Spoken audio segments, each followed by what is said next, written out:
एक बार फिर से आप सभी का स्वागत है। हम अध्ययन कर रहे हैं निर्गमन की पुस्तक का और अब समय है कि हम उसके 15वें अध्याय पहले वचन से आगे का अध्ययन करेंगे।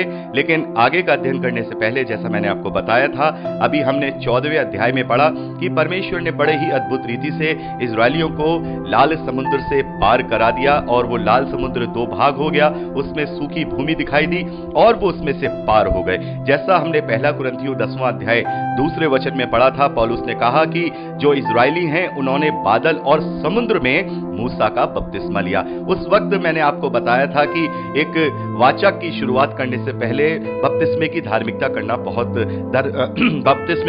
पूरा करना बहुत जरूरी है। और जैसा कि उस वक्त परमेश्वर अपनी वाचा अब इजरायलियों से करने पर था, वो वाचा जो व्यवस्था से बनी हुई थी, उससे पहले परमेश्वर ने समस्त इजरायलियों का उस समुद्र में बपतिस्मा करा दिया। और हम देखते हैं कि जो मसीह विश्वासी बपतिस्मा लेते हैं वो भी उस नई वाचा के भागी हो जाते हैं, जो वाचा प्रभु यीशु मसीह के लहू के द्वारा बांधी गई है। तो मेरे प्यारे बहनों, जैसा कि हम जानते हैं, मसीह विश्वासी जानते हैं कि जो बपतिस्मा होता है वो हम रोमियो की पत्री 6 अध्याय के अनुसार कि जितनों ने मसीह का बपतिस्मा लिया है वो उसकी मृत्यु का बपतिस्मा लिया है, यानी पुरानी सृष्टि मर गई और नई सृष्टि का जन्म हो गया। तो बपतिस्मे का असली मतलब क्या होता है, यहीं से हमें पता लगता है कि बपतिस्मे का असली मतलब क्या होता है और बपतिस्मे के संस्कार का सही मतलब क्या होता है। यहाँ हम देखते हैं कि जब तक इजरायली लाल सागर से इधर हैं, यानी अभी तक जब तक उन्होंने लाल सागर पार नहीं किया है, तब तक उनके ऊपर मिस्रियों के हमले होने की आशंका या भय है, यानी कि उनका जीवन दूसरा है। अभी तक वो इस भय में रहते हैं कि फिरौन आ सकता है, फिरौन हमें मार सकता है, उसकी सेना आकर के हमें वापस बंधुआई में डाल सकती है। लेकिन जैसे ही वो लाल समुद्र से पार हो गए, अब उनका जीवन बिल्कुल बदल गया। अब ना तो फिरौन है, ना ही फिरौन की सेना है, अब उनका वाकई में ही नया जीवन शुरू हो गया है। वो भय मुक्त जीवन शुरू हो गया है, असली आजादी का जीवन शुरू हो गया है। यानी कि गुलामी की जंजीरें टूट गईं। लाल सागर से इधर तक वो एक तरीके से प्रतीकात्मक रूप से अभी भी गुलाम ही थे, लेकिन लाल सागर के इधर जब वो पार हो गए तो अब वो पूरी रीति से उस भय से मुक्त हो गए हैं और वो स्वतंत्र हो गए हैं। यानी एक जीवन खत्म और दूसरा जीवन शुरू। यानी कि बपतिस्मे का मतलब होता है कि एक जीवन को छोड़कर दूसरे जीवन को शुरू करना। जैसे यूहन्ना बपतिस्मा देने वाला मन फिराव का बपतिस्मा देता था, तो जब तक वो बपतिस्मा नहीं लेते थे तब तक उनका मन दुनियावी चीजों में लगा रहता था।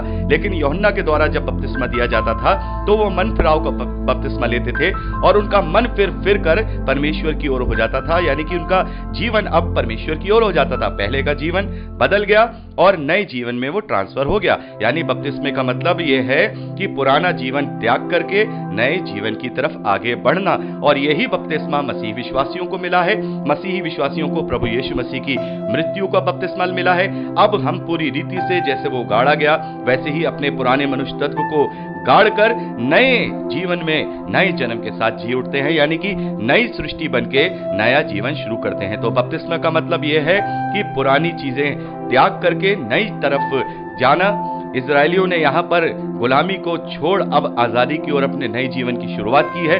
इसीलिए परमेश्वर ने यहाँ पर मूसा का बपतिस्मा उन्हें दिलाया, जो कि उन्होंने लाल सागर को पार करते हुए लिया था। जैसा कि मैंने आपसे ये कहा कि एक बात तो ये हो गई कि नई जिंदगी शुरुआत करने को बपतिस्मा कहा जाता है और पुरानी जिंदगी को त्यागना ही बपतिस्मा होता है। लेकिन एक वाचा को, जो वाचा हम कहें जो प्रॉमिस है, वो अपने जीवन में जब लागू होता है तो उसके लिए भी बपतिस्मे की जरूरत है। तो ये दोनों चीजें हम यहाँ पर देखते हैं। नई जिंदगी नई वाचा के तहत अब हम जिएंगे, यानी कि इजरायलियों ने उस वाचा के तहत अपने जीवन को जिया जो परमेश्वर ने व्यवस्था के रूप में उन्हें दी, और स्वतंत्रता का जीवन उस गुलामी से छुड़ा करके नया जीवन उन्हें दिया, नए जीवन में उन्होंने प्रवेश किया है। तो मेरे प्यारे बहनों, इस प्रकार से हम देखते हैं कि मूसा का बपतिस्मा वहां पर हुआ और बपतिस्मे की असली जो डेफिनेशन है वो पुरानी सृष्टि को त्याग करके नई सृष्टि की ओर आगे बढ़ना होता है।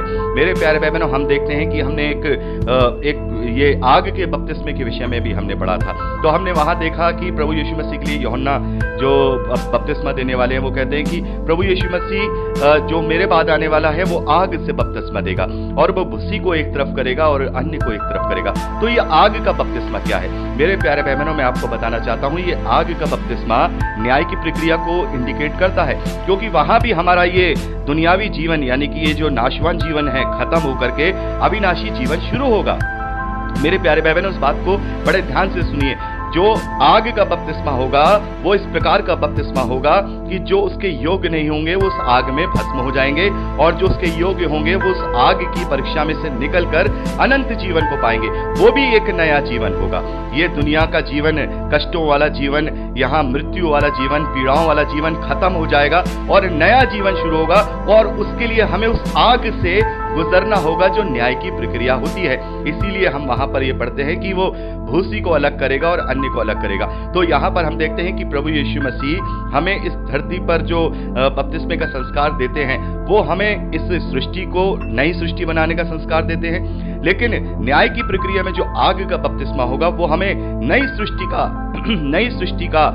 इस नई सृष्टि से उस अनंत सृष्टि में बदलाव का वो बपतिस्मा होगा, और उसमें हमें उसमें से गुजरना होगा। लेकिन धन्य है वे जो उस न्याय की प्रक्रिया में ना गुजरे। जैसा कि हम प्रकाशित वाक्य में भी पढ़ चुके हैं कि जो पहले पुनरुत्थान के भागी होंगे उन पर दूसरी मृत्यु का कुछ भी अधिकार नहीं होगा, यानी उनका न्याय नहीं किया जाएगा। तो धन्य है वो जो इस धरती पर रहकर ही आग के बपतिस्मे से गुजरते हैं, उसके लिए उत्पादित होते हैं, उसके लिए अपने जीवन को जोखिम में डालते हैं, उसके लिए अपने आप को वध कराते हैं और स्थिर बने रहते हैं। इनके लिए प्रभु यीशु मसीह प्रकाशित वाक्य में इस बात का प्रतिफल देते हैं कि तुम्हें दूसरी मृत्यु कभी छू नहीं पाएगी और तुम हमेशा हमेशा मेरे साथ रहोगे, और उससे पहले पुनरुत्थान में भागी होकर 1000 साल का राज्य करोगे मेरे साथ सिंहासनों पर बैठकर। तो मेरे प्यारे बहनों, यहाँ पर हमने बपतिस्मे के विषय में अच्छी तरह से डेफिनेशन ली है, और यहाँ अब हम बात करते हैं 15वें अध्याय पहले वचन से आगे के लिए।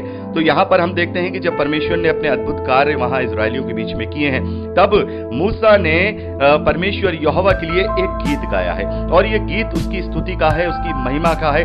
और जैसा हम प्रकाशित वाक्य में भी पढ़ते हैं कि प्रकाशित वाक्य में जब हम पढ़ते हैं तो वहां लिखा है कि वो लोग मूसा का गीत गाने लगे और मेमने का गीत गाने लगे। तो ये जो गीत है ये परमेश्वर की महिमा और स्तुति का है, उसके सामर्थ्य को यहाँ प्रदर्शित करता है, उसके शक्ति को यहाँ पर प्रदर्शित करता है। और मैं चाहूंगा कि आप इसको पूरे 15वें अध्याय को अपने आप से पढ़ लीजिएगा। मैं यहाँ पर पढ़ नहीं रहा हूँ, क्योंकि यहाँ पर सारी जो जितने भी वचन लिखे हैं वो सब परमेश्वर को महिमा देने वाले लिखे हैं। जैसा मैं अभी 2-3 वचन आपको पढ़ के बताता हूँ। मैं यहोवा का गीत गाऊंगा क्योंकि वह महाप्रतापी ठहरा है, घोड़ों समेत सवारों को उसने समुद्र में पटक दिया है। यहोवा मेरा बल और भजन का विषय है, और वही मेरा उद्धार भी ठहरा है। मेरा परमेश्वर वही है, मैं उसी की स्तुति करूंगा, मैं उसके लिए निवास स्थान बनाऊंगा। मेरे पूर्वजों का परमेश्वर वही है, मैं उसको सराहूंगा। यहोवा योद्धा है, उसका नाम यहोवा है। फिरौन के रथों और सेना को उसने समुद्र में फेंक दिया, और उसने उत्तम से उत्तम रथी लाल समुद्र में उसके उत्तम से उत्तम रथी लाल समुद्र में डूब गए। तो मेरे प्यारे भाई बहनों, ये स्तुति गान, ये महिमा का गान यहाँ पर जो मूसा के द्वारा गाया गया है, और ये हम देखते हैं कि जब भी परमेश्वर की स्तुति और महिमा इजरायलियों के द्वारा की जाती थी तो मूसा का गीत वहाँ पर गाया जाता था। ये मूसा का गीत का मतलब यह है कि परमेश्वर की धन्यवादी करना, उसकी महिमा, उसकी शक्ति, उसके प्रताप को वहाँ पर प्रकट करना, और उसको इस गीत के द्वारा उसको महिमा देना। तो यहाँ पर हम उसे मूसा का गीत कहते हैं। और यहाँ हम मरियम का भी गीत यहाँ देखते हैं 19वें वचन से लेकर के हम 21वें वचन तक एक छोटा सा रायम यहाँ पर है, जिसे हम 21वें वचन में पढ़ते हैं। यहोवा का गीत गाओ क्योंकि वह महाप्रतापी ठहरा है, घोड़ों समेत सवारों को उसने समुद्र में फेंक दिया है। और यहाँ पर हम देखते हैं कि जो ये मरियम है, जैसा कि मैं आपको बता चुका हूँ, ये मूसा की बहन है, मूसा की बड़ी बहन है, और मूसा के बड़े भाई हम हारून के विषय में भी जानते हैं। तो यहाँ पे इस प्रकार से आप इसको पर्सनली रूप से पढ़ लीजिएगा। मैं थोड़ा बहुत मैंने आपको पढ़ के बता दिया है, और आप यहाँ पर पढ़ करके इससे परमेश्वर की महिमा को जानने पाएंगे।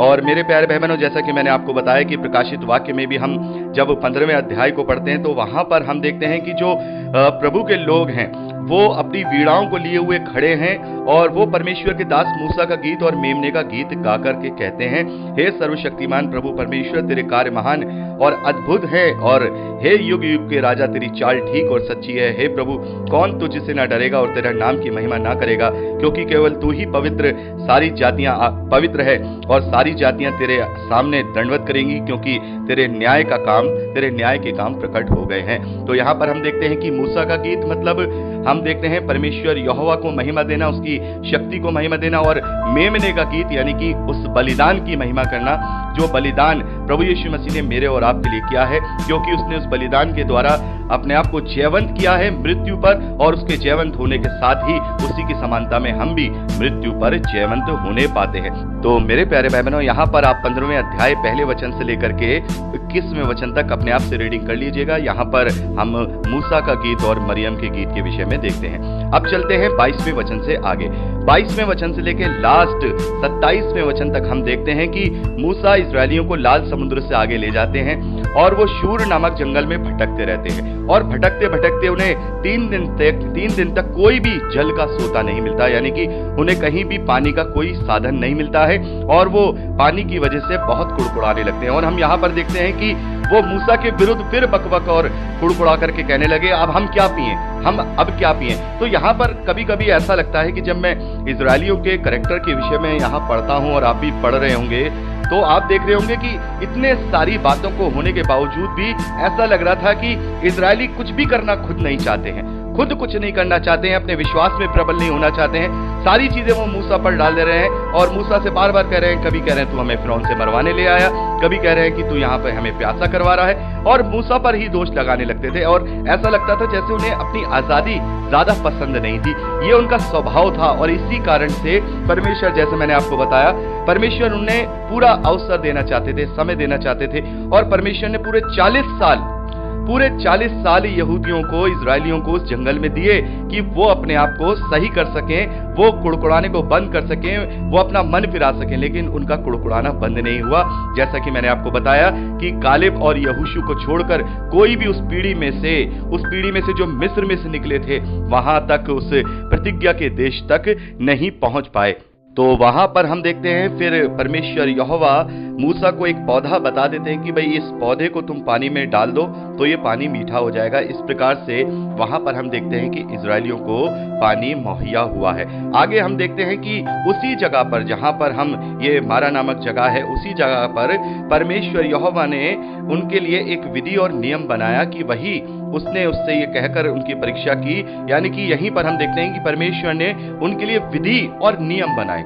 अभी तक परमेश्वर ने उनके लिए विधि और नियम नहीं बनाए थे, क्योंकि जो यहूदी थे, इजरायली थे, वो बहुत कुड़कुड़ाते थे और उनका जीवन पूरी तरह से शारीरिक था और वो पूरी तरह से संसारिक जीवन को ही बड़ा समझते थे। अपने भूख को, अपनी प्यास को, अपनी सुविधाओं को वो बहुत ज्यादा प्रायोरिटी दिया करते थे। तो जरूरत थी कि परमेश्वर, जो कि उन्हें चाहता था कि इनके वंश में से आगे मेरा इकलौता पुत्र इस धरती पर उदय होगा और ये मेरे नाम को संजो के रखे, मेरी विधियों को संजो कर रखे, मेरे इन गवाही को संजो कर रखे, तो परमेश्वर ने यहाँ पर उन्हें व्यवस्था दी और उन्हें विधि और नियम बताए, ताकि परमेश्वर ने उनसे कहा कि यदि तू अपने परमेश्वर यहोवा का वचन तन मन से सुने और जो उसकी दृष्टि में ठीक है वही करे और उसकी आज्ञाओं पर कान लगाए और उसकी सब विधियों को माने, तो जितने रोग मैंने मिस्रियों पर भेजे हैं उनमें से एक भी रोग तुम पर नहीं भेजूंगा, क्योंकि मैं तुम्हारा चंगा करने वाला यहोवा हूं। तो यहाँ पर हम देखते हैं कि परमेश्वर इस प्रकार से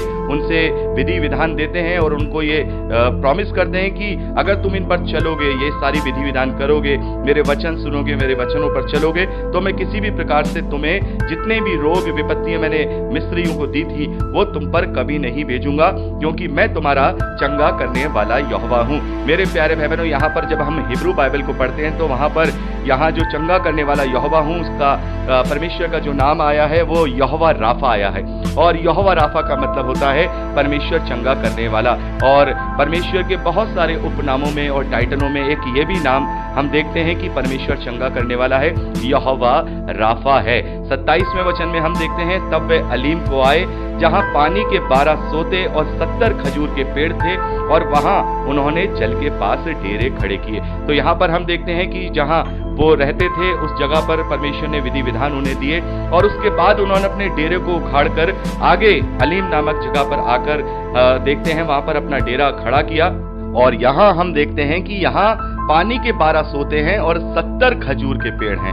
तो बहुत सारे लोग इस बात को भी कहते हैं कि भाई ये जो 12 सोते हैं और ये जो 70 खजूर के पेड़ हैं, ये प्रभु यीशु मसीह के चेलों को इंडिकेट करते हैं, क्योंकि हम देखते हैं कि प्रभु के 12 चेले हैं और बाद में प्रभु 70 चेले और नियुक्त करते हैं लूका के सुसमाचार 10वें अध्याय के अनुसार। तो हो सकता है कि प्रभु के उन संख्याओं को यहाँ पर इंडिकेट किया जा रहा हो, और ये भी हो सकता है कि ये कोई संयोग हो कि यहाँ पर 12 सोते और 70 खजूर है। एक्चुअली इसका कोई भी वचन का ऐसा भेद हमें नहीं मिलता है जो कि हम किसी से कनेक्ट करके ये बोल सके, क्योंकि ये जो जगह है ये भी हम चेलों से अलग ही देखते हैं, क्योंकि ये जो है सिनाई पेनिनसुला में है और इजराइल से काफी दूर जगह है। तो हो सकता है कि ये केवल ये कोइंसिडेंट हो, लेकिन बहुत सारे लोग इसे इससे भी जोड़ करके देखते हैं। तो यहाँ पर हमने 15वां अध्याय कंप्लीट कर लिया है। अब समय है कि हम 16वें अध्याय से आगे का अध्ययन शुरू करेंगे। अगली रिकॉर्डिंग में हम 16वें अध्याय पहले वचन से आगे का